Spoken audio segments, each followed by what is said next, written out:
ডায়েটে লাড্ডু খাওয়া যাবে না এই কথা কে বলছে, মিষ্টি খাওয়া যাবে না এই কথা কে বলছে? তবে আমি যেভাবে বানাচ্ছি এইভাবে অবশ্যই খাওয়া যাবে।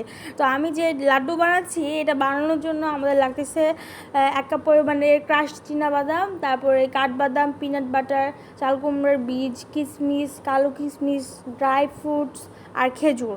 তারপরে এখানে আমি দিয়েছি 3 চামচ পরিমাণের গুঁড়ো দুধ। এখানে আমি সুগার ফ্রি গুঁড়ো দুধটা ইউজ করছি মার্কসের, আমি এটাই অলওয়েজ ব্যবহার করি।